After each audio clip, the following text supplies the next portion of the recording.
So when a lot of times we're on the floor doing exercises, and especially when we're targeting our core, one of the things we do is we focus on the movement, but we forget about the most basic part, which is what our pelvis, our lower back, and our core are doing.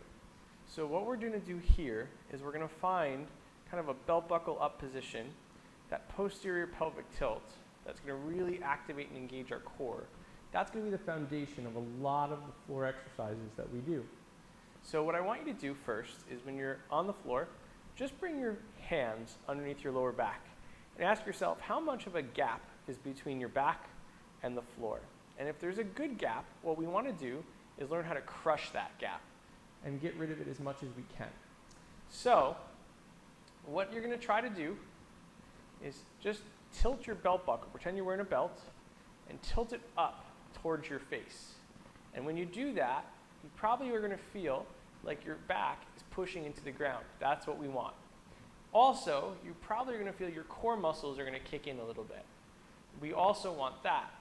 Be aware of what your rib cage is doing too, because we don't want our rib cage to flare. That usually is a good indicator of our back being arched. So our rib cage is down, our lower back is crushing into the floor, and our core is on.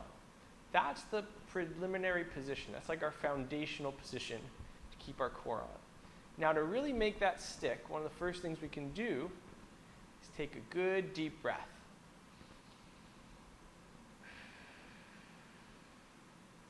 So find that lower back against the floor, hands go on your stomach, inhale,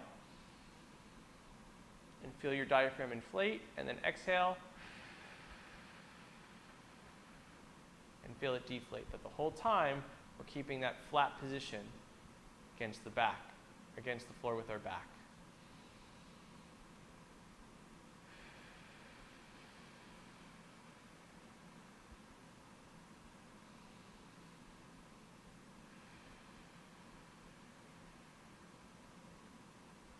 Now, if we're finding our neutral pelvis, keeping our back against the floor, to make it a little harder, we want to bring our legs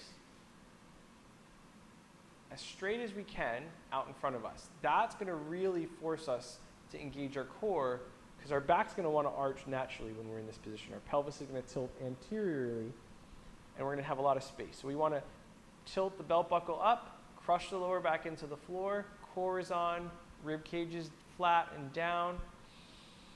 And we want to focus on taking our deep breaths from this position as well. The more we breathe into a position like this that's a little difficult, the more our brain comes to learn that it's actually relaxing and is going to be more likely to stick with this position naturally.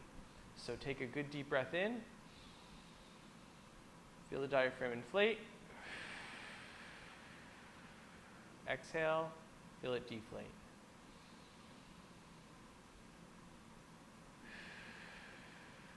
And the whole time I'm breathing, I'm making sure that back stays against the floor, my rib cage stays down, my core stays reasonably engaged. Not so engaged that we're holding our breath, because then we wouldn't be able to take the deep breaths that we're doing. But just try to find a happy medium between the two.